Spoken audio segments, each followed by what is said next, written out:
Muito bem, estamos de volta com o programa Em Pauta e você percebeu aí como é que o intervalo é rápido? Justamente porque essa televisão não tem propagandas comerciais, ela vive justamente da colaboração, do compromisso de todos os fiéis, de todas as pessoas de boa vontade que querem construir uma sociedade melhor, um mundo novo. E por isso o nosso muito obrigado por você ser um sócio benfeitor desta obra. Conosco, você também está evangelizando. Grande abraço, viu? Padre Luiz Henrique, por favor, deixava aí a pergunta no final do segundo bloco. E claro, antes de irmos aí, talvez para o ponto mais alto do livro, que é a temática da ressurreição e a sua significação posterior, mas ainda nesse tocante ao sacerdócio, o Primoser falava muito bem a respeito da nossa participação no sacerdócio de Cristo, sacerdócio comum dos fiéis, mas ainda essa diferença, até porque a gente diz, é tudo a mesma coisa, mas é a mesma coisa o sacerdócio comum dos fiéis e o sacerdócio ordenado? O que seria?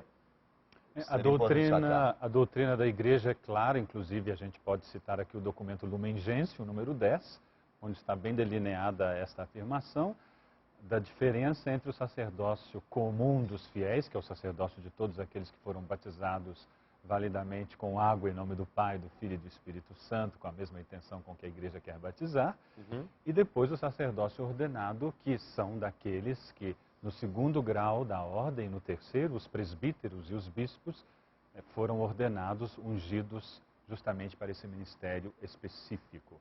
E qual é a preocupação de fundo que eu vejo aqui na leitura que fiz do livro do Papa? É justamente da incompreensão que em alguns lugares hoje do mundo está cada vez mais difusa do papel do presbítero na celebração à frente da comunidade. E se parte, inclusive, de uma discussão que é mencionada no livro, de que Jesus, por exemplo, não era de origem sacerdotal, ele não era de classe sacerdotal, ele não era ligado ao templo. Então, Jesus, no seu ministério específico, não era sacerdote, porque hoje se insistir sobre o papel de um homem, para não entrar no aspecto das mulheres, que é outra discussão, não é? Sim, isso daria um programa. Exatamente. Se o homem, sacerdote, está à frente ou não. E aqui eu retomo uma fala anterior, não foi possível porque mudamos de tópico, justamente do aspecto da redenção ou da expiação, vinculada ao sacerdócio, ao ministério do sacerdote, enquanto aquele que age como Cristo cabeça numa celebração. A meu ver, esta preocupação está muito presente nos últimos escritos do Papa, sobretudo no que tange às discussões litúrgicas, porque ele recorda muito isto. Ao voltar ao espírito da liturgia, ele tem artigos e livros nesta linha, ele quer que nós, no momento da celebração, mesmo na missa, que hoje o padre celebra versus populo, então se pensa que o centro hoje da celebração não seja mais o altar, porque o padre está para as pessoas e antes todas as pessoas estavam voltadas para o altar. Ele recorda não, que o centro ainda é o altar. E quando isso não é possível de ser vislumbrado, que se coloque o crucifixo para que todos percebam que a celebração, em primeiro lugar, é celebração que recorda a paixão, morte e ressurreição do Senhor. É também ceia eucarística, claro. Mas não se pode esquecer a outra dimensão, que é sempre essa discussão que nós conhecemos. E com isso o Papa quer resgatar o sentido mistagógico da celebração eucarística, na qual nós recordamos este mistério de Cristo que nos salva e atualiza a sua salvação no hoje da história da igreja. Tá certo, olha, o senhor disse justamente aí, no tocante à celebração, o mistério da paixão, morte e ressurreição do Senhor. E aqui então é que vem a questão, e é assim o encerramento, né, o emolduramento aí do livro do Papa Bento XVI, nesse tocante à ressurreição de Jesus da morte. Paulo até vai dizer que se Cristo não tivesse ressuscitado, vã seria a nossa fé. Então, como compreender, Padre Luiz Henrique, a natureza da ressurreição e o seu significado histórico? Como bem recorda o Santo Padre, no final do livro, este é o ponto alto da sua discussão.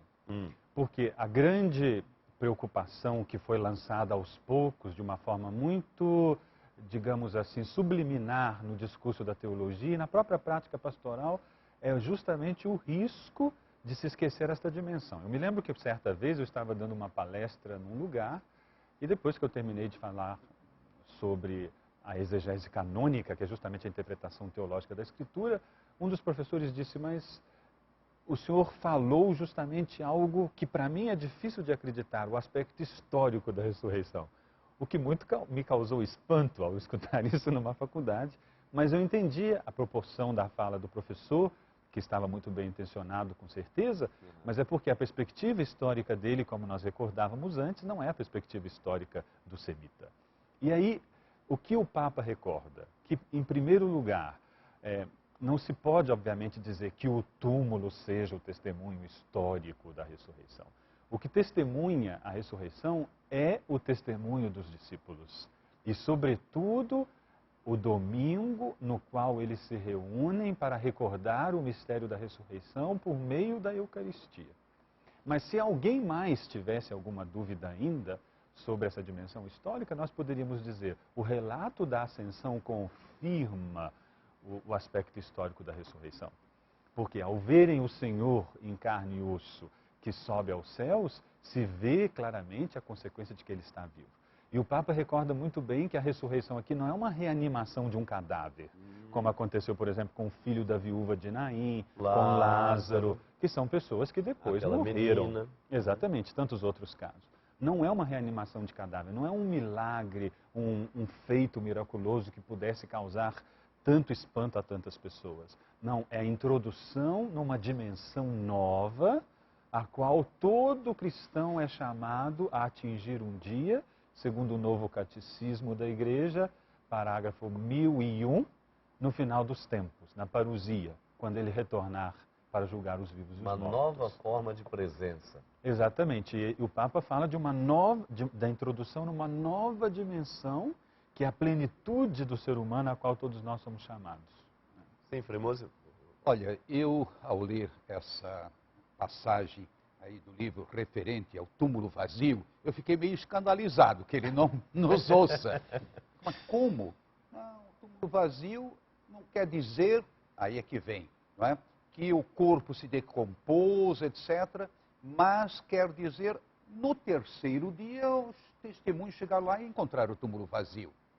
Né? Aí, o que você diria como exegeta? Como é que é? O corpo dele se decompôs ou não?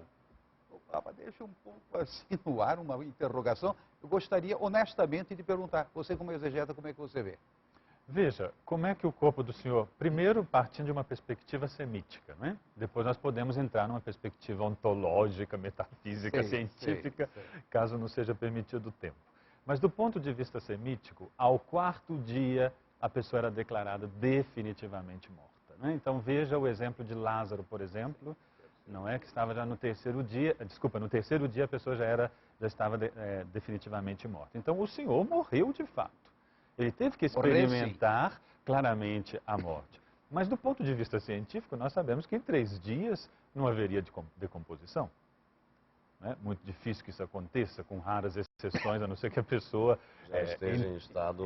entrando em aspectos biológicos, que não é o caso da discussão aqui, não é o fundamental. Mas interessante que ele chama atenção a isso. De alguma forma, o túmulo vazio é importante no sentido que eles, os testemunhos da ressurreição, não encontraram mais o Cristo. Agora, claro, mas em que perspectiva, retornando à sua pergunta e entrando nesta rapidamente, em que perspectiva? O Senhor, ao ressuscitar, ele ressuscitou porque ele experimentou de fato a morte. Santo Agostinho tem aquele sermão belíssimo que diz que ele desceu à mansão dos mortos para chamar Adão, etc., e nos recorda teologicamente essa virtude, esta dimensão. Mas então, o Senhor ressuscitou de fato. E ele ressuscitou introduzindo-nos nesta compreensão daquilo que nós um dia devemos também atingir. E eu aproveito aqui, antes de responder a última pergunta, para justamente esclarecer uma dúvida e uma incompreensão que está muito difundida na sociedade contemporânea. Quando as pessoas convidam os familiares para a missa da ressurreição do fulano que faleceu, e não para a missa de 7º dia. Aqui mesmo já vi em alguns jornais, convidamos para a missa da ressurreição. Para nós cristãos, sobretudo para nós católicos que temos isso muito bem definido pela igreja, a ressurreição somente acontecerá no final dos tempos. Porque a ressurreição é a glorificação do corpo, que também é santo porque é templo do Espírito Santo. Claro. Agora, com relação ao sepulcro, eu digo o quê, justamente para as pessoas?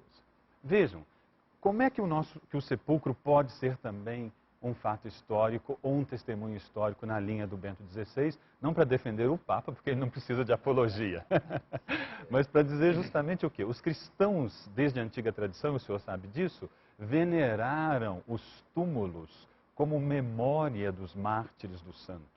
Se existem memórias concretamente comprovadas pela arqueologia cristã e pela história do cristianismo de outros santos cujos túmulos foram e são venerados até o momento, por que motivo os cristãos teriam que esconder o corpo do Senhor? E viver de um evento mítico, de uma história inventada? Será que isso seria capaz de transformar a vida de Pedro ao ponto dele converter aquela multidão imensa por uma mentira? Com certeza. Impossível.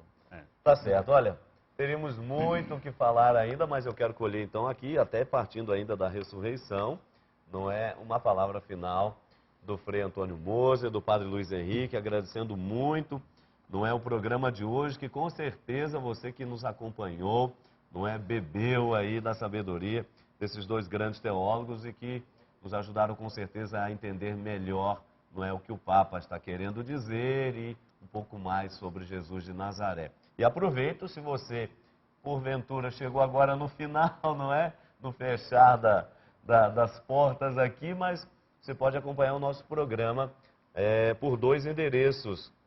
O site do Frei Antônio Moser, antoniomoser.com, você tem ali, além da agenda do Frei, as atividades e também um link para o nosso programa, antoniomoser.com. Além disso, o nosso blog aqui de Belo Horizonte, blog.cançãonova.com/bh, blog.cançãonova.com/bh.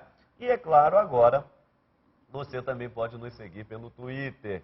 O nosso endereço no Twitter, então, é @empautacn, @empautacn. Você pode deixar lá o seu comentário ou até mesmo sugerir algum tema que você queira ver debatido aqui no nosso programa. Ou, quem sabe, ainda mandar um e-mail para a gente, empauta@cançãonova.com, tá certo? Padre Luiz Henrique, obrigado pela sua participação uma vez mais aqui no nosso programa. Então, uma mensagem final, por favor. Eu gostaria de terminar justamente com as palavras do Papa, que são muito bonitas, e me dirijo aos nossos telespectadores e telespectadoras. O Papa recorda a conclusão do texto do Evangelho de Lucas, 24, 50, 51, e assim prossegue. E erguendo as mãos, abençoou-os, e enquanto os abençoava, distanciou-se deles e era elevado ao céu. Jesus parte abençoando, abençoando parte, e na bênção ele permanece. As suas mãos continuam estendidas sobre este mundo. As mãos abençoadoras de Cristo são como um teto que nos protege, mas ao mesmo tempo são um gesto de abertura que fende o mundo para que o céu penetre nele e possa afirmar nele a sua presença. No gesto das mãos abençoadoras exprime-se a relação duradoura de Jesus com seus discípulos, com o mundo. Enquanto parte, ele vem levantar-nos acima de nós mesmos e abrir o mundo a Deus. Por isso, os discípulos puderam transbordar de alegria quando voltaram de Betânia para casa. Na fé, sabemos que Jesus, abençoando, tem as suas mãos estendidas sobre nós. Tal é a razão permanente da alegria cristã. Tá certo. Muito difícil falar depois disso, né? Eu apenas diria, para mim, mesmo com tantos anos de estudo de teologia, ensinando não diretamente a cristologia, mas assim mesmo, eu pensei, puxa, quanta coisa importante que estava um pouco na sombra. Tem muitas pessoas que tiveram lá no primeiro catecismo uma ideia de Jesus. Eu acho que é o momento de fato, aprofundar. E são, sem dúvida nenhuma, os livros por excelência de hoje, que nos convocam a sempre mais aprofundarmos a nossa fé, para podermos, inclusive, responder às interpelações do mundo presente. Tá certo, Frei Moser. E com essas palavras nós ficamos por aqui, agradecendo muito o seu carinho, a sua participação e prometendo, claro, voltar na próxima sexta-feira com um novo tema, portanto, um novo debate. Um grande abraço para você, um ótimo final de semana e até a próxima sexta, se Deus quiser.